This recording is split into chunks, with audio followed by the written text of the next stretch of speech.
Welcome to 40 Below Zero, an international podcast about life with invisible illnesses, hosted by two guys living with multiple sclerosis. Coming to you from the Keystone State of Pennsylvania, I'm your co-host Nix, and with me on this ride is Terry, a Londoner who calls Ontario home. We're so happy you're here with us as we continue to try and normalize a life that is anything but. So let's get into it. What's up, Warriors? Welcome back to the show. So glad you're here with us as always. Terry, my brother, how are you? Good, bro. How are you? Hanging in there. The weather's finally starting to look up. Yeah. Although, I got to say, the joints and the muscles are not cooperating. So everything is like in slow motion sometimes until I just get started and break loose. So once I get my warm-up routine done, because I don't know about you, but I have stretching exercises that I do every morning because I have to. Otherwise, I'll cramp up and that won't be good. And believe me, I've been listening to all of the guests we've had on here who talk about physical fitness and stuff like that. So it's very important. What about you? What does your morning routine look like? It's slow too, bro. Very slow. You know, just don't get in my way. But that's all it is, you know. Don't get in my way and just pace myself. And you know, the worst mornings is when I work out with Mark at say 9:30 and I wake up. Fuck, don't listen to this, Mark. And I wake up at 9. That's the worst days because I get up. I'm like, now I have to get up because I know 9 o'clock alarm hits. I'm like, now I have to get up. And it's funny. He calls me on it. But yeah, if I wake up like an hour and a half earlier so I can have my breakfast, drink, you know what I mean? Mm-hmm. I definitely, but I don't really stretch because my whole day is stretching, man. Like I told you, when I take dishes out of the dishwasher, it's like yoga poses. I got to do this. I'm going to the side all the way down. Then I got to bring up a plate. And so it's like all stretches anyway, is it not? No, you're absolutely right. A lot of, a couple of times we've said it. Everybody thinks that you need to be in a gym working like a strict routine in order to count as exercise. And that's really not true. Like you said, you're doing yoga while you're putting away the dishes. I'm doing, like, when you're reaching up, you're basically doing a press. If you're, so anything that has weight to it and you do it repeatedly, that's an exercise. Yeah. Yeah. So, and for some people, and for me on some days, that's all I can do. That is it. That's the extent of it. It's movements. Yeah. Yeah. Yeah. But I hate when people are like, I don't have time to go to the gym. I'm like, the gym is not the place. Mm-hmm. You know, you don't have time to work out. Okay. But I don't want to trigger people with this stuff because, maybe, I've met people where they say, because I'm like, all you got to do is reduce the intake of whatever you're eating and this will help. And they're like, no, my body needs to exercise to lose weight. So everyone believes in different things. And because me, when I lost weight the first time, because I was a bigger guy when I got diagnosed, and I don't know if we talked about this, but in my head, I was like, I can't be this big guy because people are going to not want to assist me because I'm not going to be approachable. Did we talk about this? You did. So we anyway, talked, you talked that was about my fear. Yeah, so, making it easier for the people who are helping you transfer in and out. And, right. Like, and even though I didn't need any assistance, but I was just worried. And so that was just my mind thinking at the time. That's okay. Which means I was very judgmental. It really did, right? Because it happens. Anyway, so, I might cut this out, but the other word that I say all the time is whatever. Yeah. So I'll talk about stuff and then I'll end it with whatever. Yeah. It's another word for anyway, right? Because it's like Yep. cutting it off. Yep. Anyway. Oh boy. All right. So with our morning routines out of the way, all of our stretches and yoga poses done, let's talk about our first guest of season 5. Tell me about him. First guest, man, Johnny. I'm not going to pronounce his last name. I'm going to make him say it. But man, this sounds so repetitive. He's become a brother to me. He just entered the waiting room. So awesome. He has MS. He's another MS warrior. We met through social media and we've connected, bro. It's weird. I always say this about everybody, but it is this exclusive club. Once you have MS, you meet other MSers, and that's how it happens with him, right? Mhm. So I know that he works full time. He travels. Me and him talk, but every time I'm talking to him, he's in another province. And I'm like, what's going on? And he has kids and he's got it together. What I love about him is that he shows it as it is on his Instagram. It's all about MS, but he shows it how it is. Like he's real. The tired days, the strong days, he tries to motivate. Yeah. Good ambiance. Good. All right. Another MS warrior to add to our growing community of people. So let's bring him in and hear from him. Hey guys, What's up, bro? nothing much. You guys, nice to see ya. Good. Hello, Johnny. Nice to meet you. Thanks for Nice to coming on. meet you. Thank you very much. It's a pleasure. Nice to meet you as well. Of course, of course. Okay, so you've come to talk and share your story with us, which we are eternally grateful for. So let's talk about Your last name. Yeah, yeah. Terry's very interested in how to pronounce your last name. It's it's a tricky one. We almost got every letter of the alphabet in there, but it's Paspolovski. All right. Whatever. Paspolovski. Yeah. You're pretty close. Yeah, spot on. My whole life, people have struggled with that, but So we see you on Instagram. We see your vulnerability. Why don't we start with how MS changed your life? yeah, for sure. MS gave me a huge paradigm shift, to say the least. I think that's an understatement. So prior to MS, I was really chasing the life, the dream, money, bouncing around the US. As a Canadian, I was working in the US on an airplane almost every week, traveling everywhere. And then I got smack hit in the face one day. And I went from thinking I was invincible to learning how to walk again, talk again, how to even speak again. For me, it really gave me a big paradigm shift to show me what's important in life. And it kept me grounded. I think it was, at first, I thought it was the worst thing that could happen to me, but it was a disguise. And it really showed me the true meaning of life and to be present more or less than not to be present. So I'm, as silly as this may sound, I'm grateful to have MS because who knows where I would be today without it.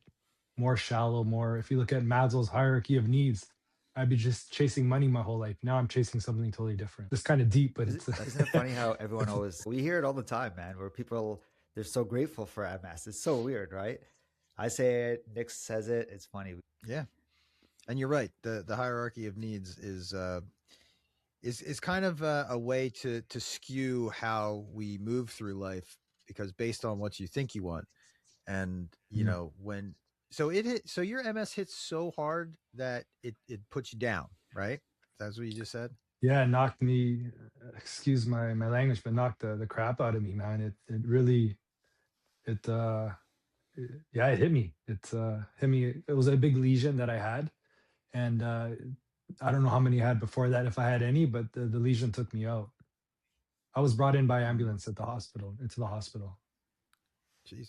So was there a building of symptoms, or was it like 1 minute you're 100% fine, and then next minute you're not? It was about a week before. It was during COVID. A week before, I started. I used to travel back and forth from the U.S. to Canada because I'm a Canadian, and I just came to take my kids who were very young at the time to the Toronto Zoo.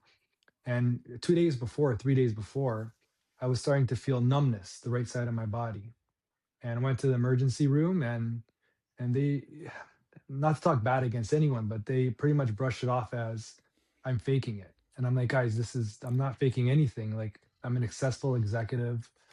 I have everything I need. There's no faking to what I was saying. So they didn't take me seriously. They sent me on my way. And I shouldn't have drove, but the next day I wanted to take my kids to the zoo because I had some time with them.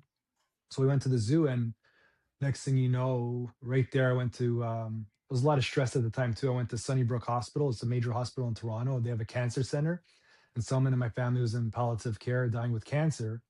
So I went to go see them. And looking back at the images, one eye was massively open, something totally wrong. And then it was downhill from there. And all I remember next was calling my wife and ambulance and hospital and stroke. Sorry, it took me some time because COVID was lack of supplies. But the next several weeks, I spent time in the stroke ward because I thought I had a stroke. Because So it of was the a eye thing too. First of all, you know how I say sometimes my eye is drooping and sometimes I see it drooping or whatever. Actually, it's not. I might be confused. Sometimes this eye, and I'm not comparing to you, bro, in case yours is a lot worse or whatnot. But sometimes this eye is so open wide that this eye looks like it's droopy, but it's not. That's regular. But for some reason, this eye, it's weird. I'm so weird. Yo, how did you end up in an ambulance though? When did you freak out and said, "I need to get in an ambulance to go yeah, to the hospital"? Because it was a scary place. Yeah, I told my wife, I said, "Get me an ambulance," and she got me an ambulance. And I said, "This is not right. Like I see, it just hit me in the face. Like it just, what's going on? Like my eyes now wired open. I can't shut it. I lost total control of one eyeball. I wouldn't shut it all. oh My man, hand went totally numb. I started panicking. I'm like, I don't know what's going on. And I said, we got to get an ambulance. I went from zero to, I think the stress hit me when I went, because at the time, I don't know if you guys remember, but during COVID, some hospitals, they pretty much became the sheriff. So they dictate who you can see, who you cannot see. They became its own law. So they refused me to see my loved one because I was in an immediate family. So everyone's family dynamics is different. Long story short, and I think that stress, me not seeing someone who's dying, that big part. It was my grandma, a big part of my life. Was not able to see her, being restricted to even seeing her or talking to her. That and then having her come outside, my mom finally bringing her outside to see me. I think all that at once, it just hit me in the face, and it was this whole. I think it was a compound, but it was time for me to get help for sure because what I was feeling wasn't normal. But Mm. Yeah, thanks for those making were me certainly. relive that. I appreciate it. But I'm sorry, bro.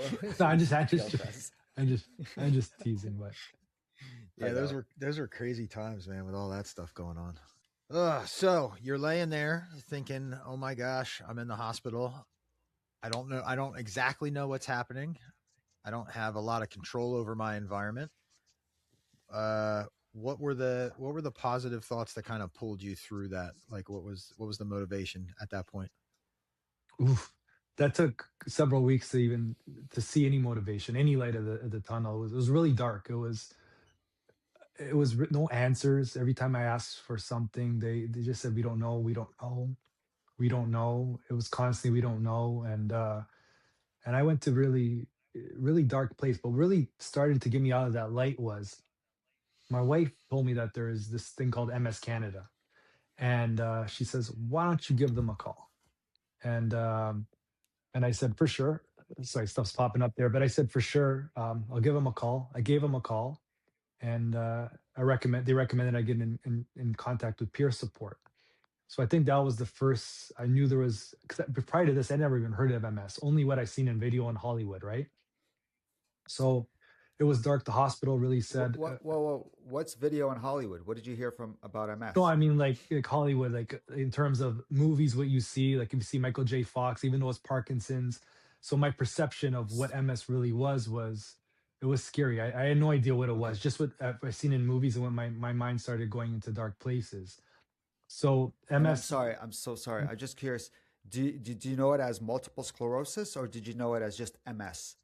Because I've never uh, even heard of MS or any of that. So I'm just curious if you did. I, I don't even think I've heard of it before. Like I might have seen it Okay. and passively, but there's been no really talk about it. And Okay. and then when I started deep researching more, a lot of it there was nothing really geared towards men, the gender, right? So then I started looking into more, and it was more, and because obviously women have a higher percentage of getting the disease, but there was lack of resources, and it did take some time to be connected with the peer support through MS.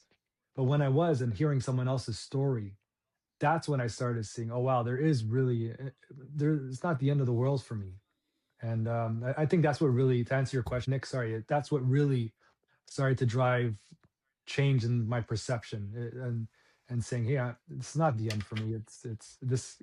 I can live a life, right? So that's when I started seeing it, Yeah. thanks to what they do over there.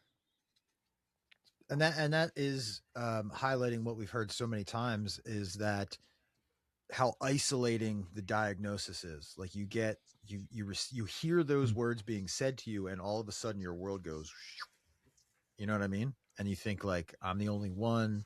This is a death sentence. Like, you get all these crazy things, but then all of a sudden you see, oh, there are whole groups worth of people out there who are exactly ish, what I'm dealing with or how I'm feeling. And then, then your world starts to open up, which is why things like this are so important. Um, because, every day there's more and more people joining our community. It's not a death sentence. Mm-mm. Although you do hear of the rare. I've heard people can't swallow properly. Depends on where the lesions are, right? So Yeah. we're not going to ignore that stuff. But how's your attitude in life? What I mean is, are you more humorous? Do you joke more? Mm. Are you more serious? Are you more irritable? Because I am like, you can almost look at me and sometimes say, yo, you must be bipolar. I'm not. Mhm. I'm all over the place on, my I, jokes are a lot worse.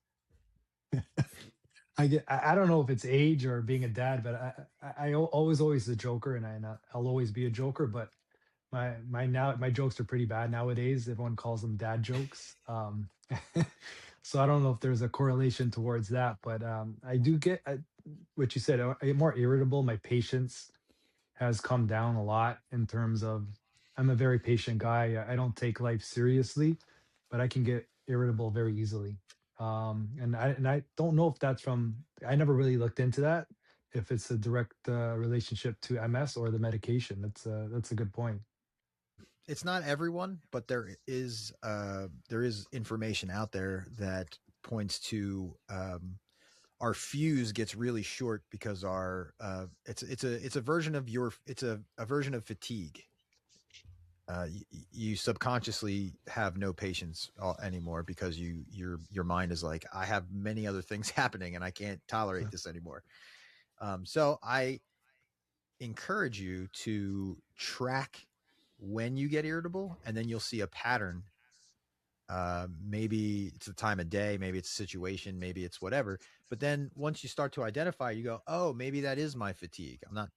It's just useful information for you. No, it's good to know. I never thought of that. That's a good point. Can I Because ask you I guys a only say that question? because that's me. So No, Go it's a, ahead. can I of ask you course. guys a question? I think the biggest challenge, well, not think, I know the biggest challenges I have is, and I don't know how much is spoken about, is lack of sleep due to not able to, at nighttime. I'm pretty much my body, and I'm sure you guys can relate. As like an 80-year-old man, I'm going to the bathroom 20 times a night. So I'm not even exaggerating. And Mhm. nowadays, I try to make sure I don't drink water past 6 o'clock. Just because, unless I need to, obviously, if I'm going out. But if I'm at home, I try to, hey, no water. I want to try to sleep more than 1 hour, an hour and a half at a time, obviously, right? Mhm. So Bro, what I'm what was your question? I'm sorry, I Are missed you it. guys finding the Ah, same challenges as I am, and how do you deal with that? Terry. Yeah, man. And even if I don't drink water, I still wake up every 2.5 hours, 2 hours. Same thing, bro. And I've asked doctors, and um, I've been on drugs like Merbitech that people know. It doesn't matter for me. I still wake up every 2.5 hours. The good thing for me is I go back to sleep no problem, but it doesn't matter because I'm probably not hitting the REM sleep, the deep sleep, and all that stuff, right? And so I'm pretty sure it does affect me. It's been like 4 or 5 years that this is the way it is. Um, I'm okay because maybe sometimes during the daytime I nap, but I'm definitely feeling that. I'm pretty sure a lot of us are because a lot of us talk about it too. Mhm. So how are you feeling? Do you feel tired? Like, sorry, Nick, give me a second. How are you feeling during the daytime because of it? Uh, uh, yes and no. I go to bed really early, 8:30, 9 p.m. But Okay. where I get challenges is I used to be an early bird, 5 a.m. club. But now I'm a 3 a.m. club, sometimes 2 a.m. club. So I'm up 2 a.m. That's my time. I'll watch TV, start work usually 2:30. If I'm working at home, I still travel a lot within Canada now, but if I'm home, start work, do my morning routine, get some workouts in. But it's I do get tired. Sometimes I don't sleep at all. Sometimes I'll get 5 hours and not straight though. Like you said, I'm not getting the REM sleep. I'm not. I can't remember the last time I had a dream, to be honest with you. I mean, I don't But remember when I do have a dream. Like I remember a dream I've had 4 years ago because I'm like, oh yeah, I remember that dream because I rarely have dreams. well, it does affect me. But sometimes I'm tired. But I think my kids help me push through. Um, and I sometimes I like to complain, but I have a rule with my wife. If I complain too much, tell me to shut up because I don't want it as an excuse. I don't want people to think differently of me. I don't want to sound like someone complaining because at the end of the day, like you said earlier, a lot of people have it worse with MS. Some people have it worse with other diseases. So I'm grateful for where I am in my headspace. I think it's the mindset matters a lot, and I do a lot of stuff for my mindset to be in the right place. Read, I have vision boards. That's why I don't know if you guys saw some of my stuff. I put up mirrors. I write on those mirrors notes to myself. um, Sometimes I get embarrassed. I wipe it down so my wife or kids don't see me what my goal is, and but I a vision board helps me a lot. What I plan to achieve. But Yo, you thank you for post the it on question. social media. I'm sure they see it there. Not Yeah. everything. I don't post Unless they everything. don't follow you, unless you don't tell anyone about it. Yeah, okay. You block them. Don't look at Yeah. my Instagram. Sleep and rest is an interesting subject, especially with people with chronic illness, MS specifically. There's a lot of reasons that get us up, and there's a lot of reasons that keep us up. For me, very early on, it was anxiety that got me up because I had just lost my career as the sole provider for my family. So every night I was, just up worrying as far as the next move, the next minute, the next check on any of that kind of stuff. Um, but now it's more like when I get up, I'm lucky that I can use I have the medications that I have, and that includes my nightly cannabis use, and that really puts me out for 6 to 7 hours a night straight. It's been one of the greatest things that I've added to my toolkit to help deal with this. Um, so I would encourage anybody to really analyze and think about themselves and their daily routine and their daily life, and to see if what what is getting up. What are you doing when you're getting up? What's your mindset when you wake up? So if you wake up at 2 and you're just like amped and ready to go, that's one thing. But if you wake up and you're scared or nervous or anything, that's something else. So um, you've MS. One of the greatest things about MS is it gives the person the opportunity to focus very specifically on their minute to minute goings on with their body. Um, so that's what I did because I had the opportunity to. And so I feel really fortunate that I don't have these sleep problems anymore. Oh wow, that's Everyone's different, man. no, Like I you know think for sure everyone's the the same, snowflake but disease, but that's for sure. I want that. I want that. I want those nights where I could sleep for a couple hours because obviously you need sleep for many reasons, right? So, but you Mhm. said something. Sorry, Nick. To anxiety. I noticed something. I've been so much anxiety lately, and tomorrow, for example, we're going. And my anxiety comes in different waves. But to give you an example, I'm a young male. I used to go downtown. I don't live downtown anymore. I live in the suburbs, but I used to go downtown all the time. I can't drive downtown anymore, no matter what city it is. And my hometown city being Toronto, tomorrow I had to contemplate with my wife, hey, let's take the train downtown for Valentine's Day because I don't want to drive. It's too much anxiety for me.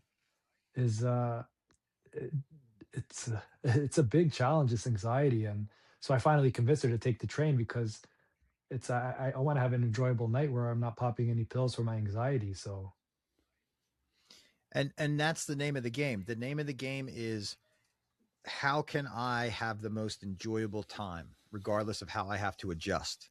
Because there's people out there who would say, oh, well, I'm a failure because I can't drive anymore like I used to. It has nothing to do with that. It's just adjusting how you get the same goal, right? I used to laugh at anxiety, man, because I never had anxiety growing up. I'm like, drink some water, you'll be fine, right? And now I have severe anxiety. And dude, I always say, what happens behind closed doors, let us stay behind closed doors. And I know behind everyone's closed doors, shit happens, man, that we don't see. Whatever. Maybe you're cool. Maybe you're calm and collective. I'm not telling you, you know what I mean? But there's times when you would look at me and be like, you need to go to the mental asylum in the hospital. Because, dude, really messes with you, you know? Even if you're doing fine, it's always in the back of your mind. Oh, for sure. No, that's well said. And that's where the anxiety comes from. It's the uncertainty of the disease. It's am I gonna I'm good in this moment, but I have to, in your case, in this scenario, there you have plans for Valentine's Day. So now you have to think. You can't just get in the car and go and adjust and have a good time. It's everything is now, and that's where a piece of it comes from. It's like what Don Marie said, that what if shadows is what kills us. Yep. It kills me for sure. The what if shadows. Mm-hmm. Can I tell you guys a secret? I'm going to write a book one day about only us. We won't tell anyone. About where to find the cleanest bathrooms. Because with MS, even when I'm driving, sorry, it's kind of a relationship here. No, bro. I search for the cleanest bathrooms. And I say it as a joke, but it's so true. Like driving in traffic, I have anxiety going on highways. Sometimes when I go, like for example, I'll land. I travel once a week. I'll land in a new city, get a rental car, and I start panicking. First thing I do is get on my Google Maps or Waze, and I outroute where all the closest bathrooms are on my route. And sometimes one of the sales reps that I work with saw that, and he's looking at me, looked at me, and I forgot that he was in the car because sometimes I'm by myself. And he's like, "Why are we searching for every bathroom?" And I felt a moment of shame, so I had to make something comical of it, right? And but that's something I one day I'll write a book on where the cleanest bathrooms are, because it's you don't want to go to the gas stations and stuff, but it's something that's in my mind. Going back to what you were saying, it's something that's about the what ifs, right? Dude, it's the unknowns, but big challenge I have. But I love it. I love it that you say this, dude. It's like, I'm not gonna get into how many episodes do I talk about my washroom issues, and I'm very much like you, bro. I have like different episodes in my life where I was walking and I had washroom issues. It started. I was in denial. I'm like, again in my car. So I would have like a mug in my car for backup. It would just sit there just in case I have stories, bro. I'm not even going to get into it, but I get it, man. And you know what's funny is whenever I go to like Parkwood, a facility where I do some rehab stuff with the bike, I always go to the washroom right away to see if it's clean. Because you know, when you have to go to the washroom, you can't clean it because you got to go right now. So you can't look at the toilet seat and say, and then clean it and make sure you're sitting on whatever, right? So I always go ahead just to make sure. And if it's not clean, I kind of tell someone to clean it. But it doesn't matter because someone's going to use it by the time I need to use it anyway. And then probably someone's going to be in the stall anyway, which is okay because we don't know what disability anybody has. So you can't really be like, really? Right? They could, tumor. You can't see that. Maybe they can't see properly because of the tumor. It could be anything, man. So, but yeah, man, I get you. I get you with the washrooms. I'll give you a tip that one of the cleanest bathrooms are hotels. So the hotels, if you ever use a bathroom, there's a hotel in the lobby, and that's one of the cleanest bathrooms. So the reason why is their perception is reality of how cleansy a hotel is. So they're constantly cleaning those, and so I go into a lot of hotels, and that's what I use. And a lot of people oversee that. But piece of advice, it's going to be part of my book one day. That is a really great tip. I think there's like a hotel down the street from here. Maybe I'll just start going there when I'm. While I was listening to your story, I was trying to find. There's an app. There's always an app, right? There's an app that highlights the accessibility of every place on the map because it's been reviewed by people who need accessibility. I can't remember the name of it, but if you search for that kind of a thing, that might help your journey because it's real world people reporting like, hey, they say it's accessible, but there's no this or it has that, so that's another tool. I just can't remember the name of it. It's been a while since I looked it up. Yeah. So what's the name of the app then? I don't know. I can't find it, but it's there somewhere. Okay. And it might be different country to country. I don't know. You have to look it up. Oh, for sure.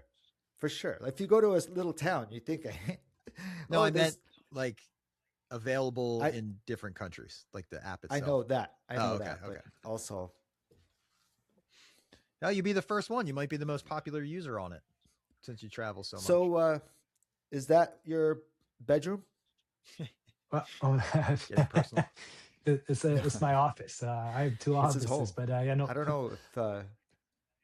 It's my home gym, so I invested a lot in a home gym, and the reason why it's that's your home gym. It looks like an actual. Yeah, I put a couple dollars into it, and for me, it's where I escape.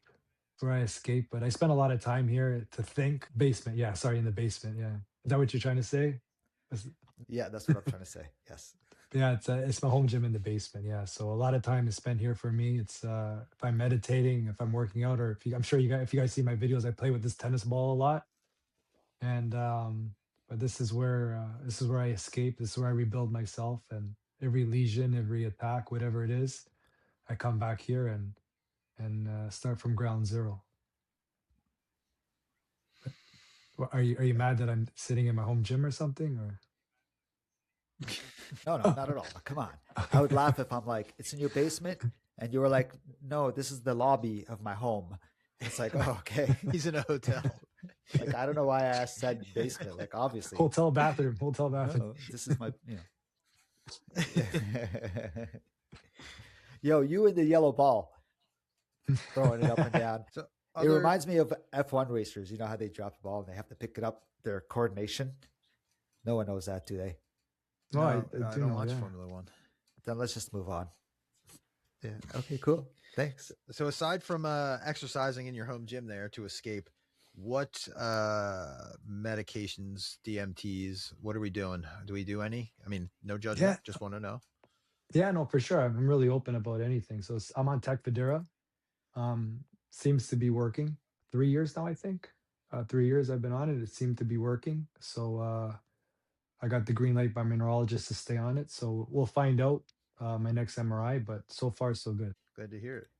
Now, was that a decision that you chose, or did you have like the doctor's input, your family's input, or did you just say, okay, that's the one I'm going for? Ooh, that was a very difficult decision. So I listened to a lot of people. I went down the dark web, went down to Aspire. It took me about 9 months to decide. I went to thinking going the natural way. I got lost in social media. People talking, you got to go natural. It's not good for you. I was looking at injections, but with me traveling all the time, I didn't feel comfortable bringing injections with me.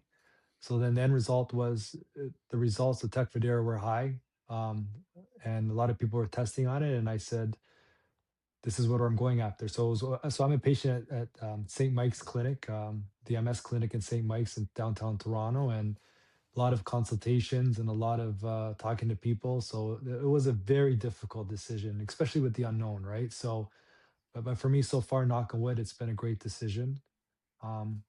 Had some challenges with it too, believe it or not. It's expensive, very expensive. All medication's expensive to begin with. And so without the insurance that I have, I don't think I could. I had some challenges where I never had insurance, and poof, I got hit in the face how expensive it was. So it's very scary, very, very scary. But yeah, it's for me, it was a very difficult decision. And I'll never forget that decision, because you can get advice from friends and family, and at the time, I didn't know that many people with MS. At the time, I wasn't part of, because now I do some MS peer support for the past couple of years at MS. By the time, I had 1 or 2 people, and everyone has their own opinions, and people told me don't take anything. So that was very difficult.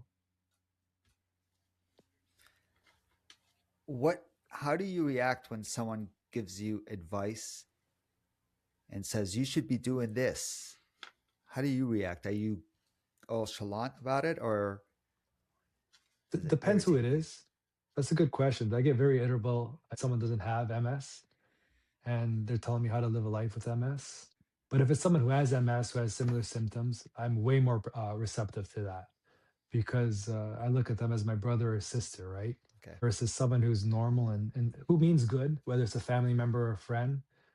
They they try to tell you something they have no no reality of what it is like to walk in these shoes, right? Sure. And first of all, everyone's intentions is good. We get it. I hate that Oh word, yeah. but their intentions is good. I mean, they're get out of here. What about when someone gives you like, "Oh my God, did you hear in the news? There's new treatment for you." How do you react to that? It's I used to explain to them. Nowadays I don't even respond nowadays. It's a thank you and that's it. Let's move on. I get a lot of text messages Perfect. and it's even a lot on my social media account. People without MS will slide me some stuff. Look at this research. I'm like, dude, thank you. Someone told me the other day that's why I started the supplement. I did a couple things on supplements. Oh, supplements will cure MS. I'm like, who's the source? Like, who's saying supplements? Nothing could cure MS. What supplement is going to cure MS? And then it was just some crazy guy, I don't know where in the world, sitting in front of a crystal ball telling people that it cures MS. And it's just false information, right? Yeah, man.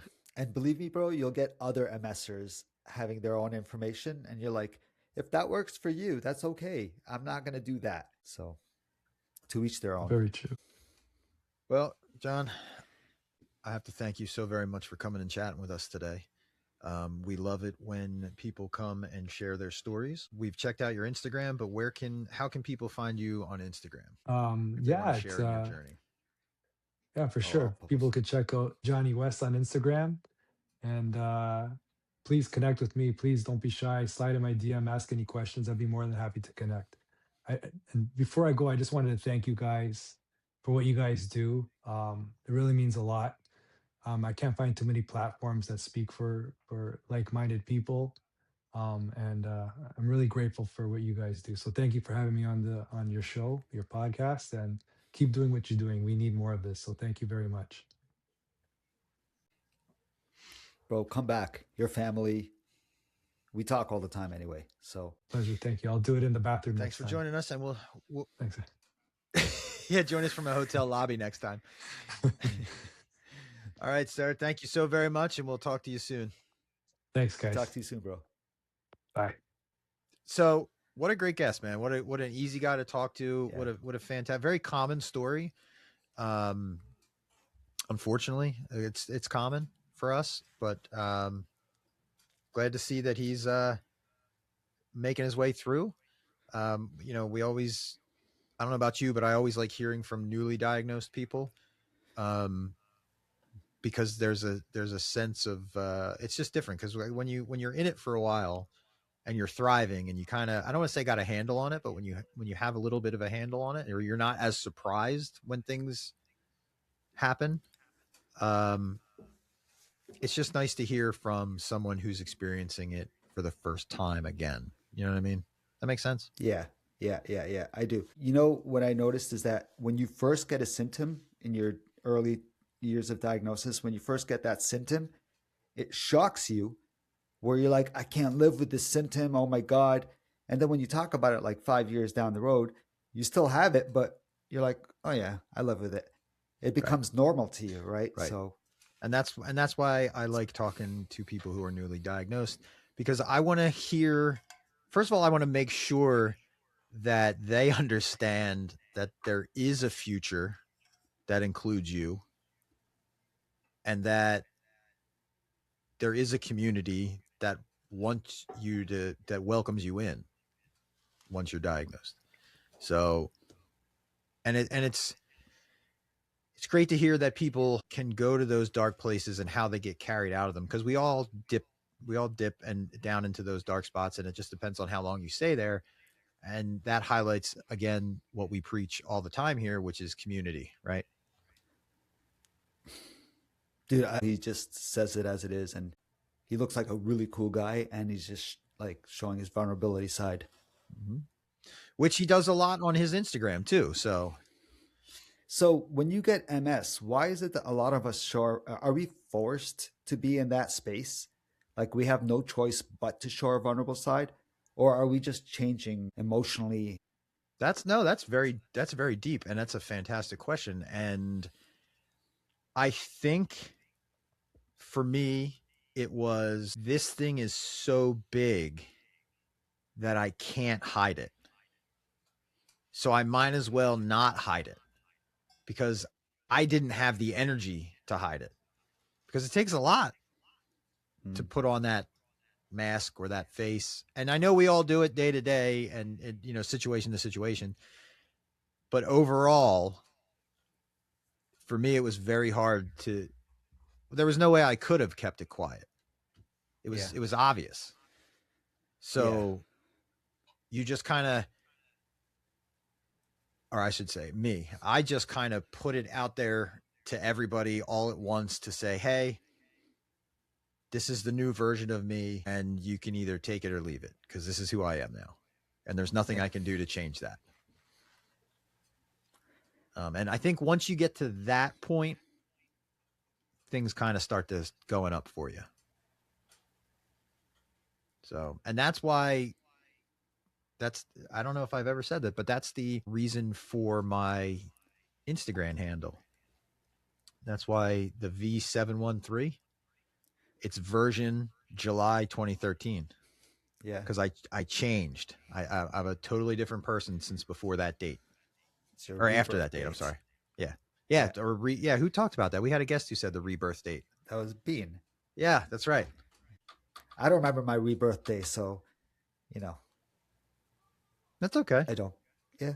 I remember I used to go on Instagram and everyone's like, my diagnosis date was this date. It's my 5-year anniversary. I'm like, I don't know my date. Was that really something I was supposed to memorize? And how do I find it? How do I find it? Well, even though you had symptoms, you have to look at what day did you receive the first diagnosis. You have to get that paperwork. How do I find it? You got to look on your paperwork. So you got to see what day you went to the doctor and what day you got the results. It was a neurologist in Toronto. Okay. I don't even know if he's alive. Like, well, where are your records? Don't you have your medical records? I don't have that. Whoa. No. Come on, man.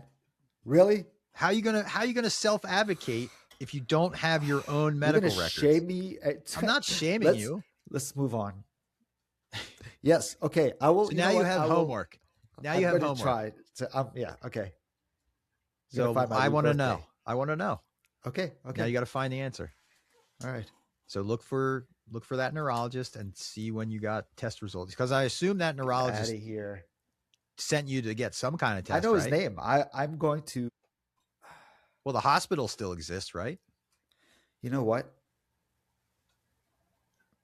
I mean, if I ask that question to some of my friends, the answer is no, including me. The hospital that I got diagnosed. Yo, sorry. I'm sorry about that. No, I stand corrected. I'm sorry. The hospital I was diagnosed in is still here, but the one I got all my treatment in is not. So as long as your hospital is still there, you can track down your records. So I'll give you 30 days, Terry. You got a month to get your records.